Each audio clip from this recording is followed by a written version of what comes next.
watching Rogers TV.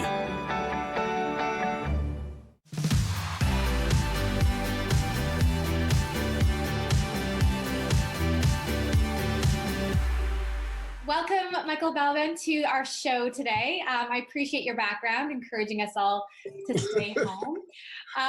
Not all of us can stay home, and you are doing something very helpful for those who can't. Do you want to share a little bit about what you've been up to?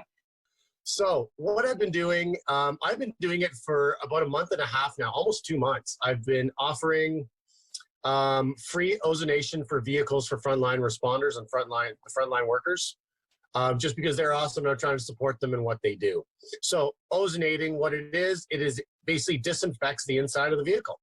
It kills all organic matter that is in the vehicle. I shoot it with lots and lots of ozone. Basically, I create a contained environment and I raise the level of ozone to the point where nothing can live for an hour. The people are not in the vehicle or anything like that. We have very strict guidelines. I don't even touch their vehicle at all, actually. So they open up the doors, they back away from the vehicle.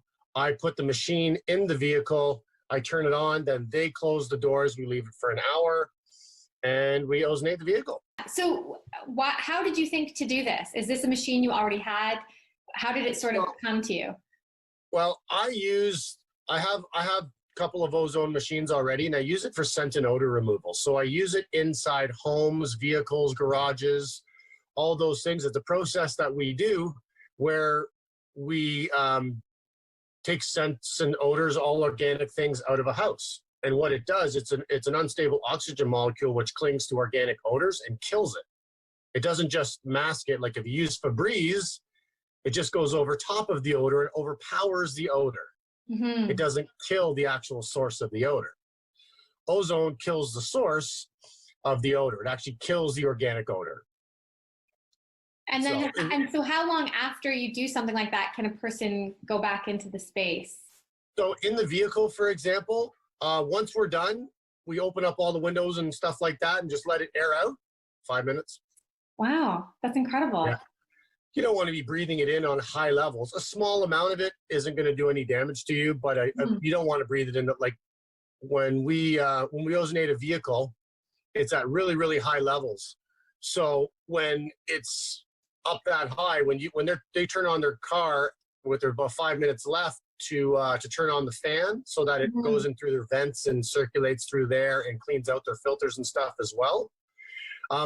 You can realize it's very, very thick, heavy air. Yeah. So it's like, and it smells like a thunder and lightning storm. You know, that clean, fresh smell you get after the thunder and lightning storm? Yeah.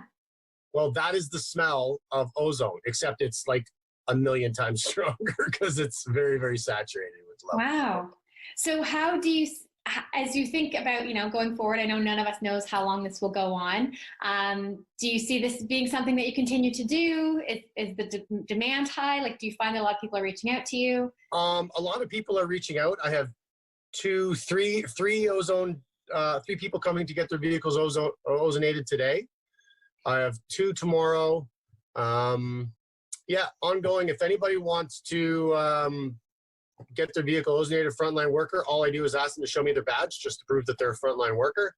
Yeah. And it's no charge to them whatsoever, and they can do it as often as they want.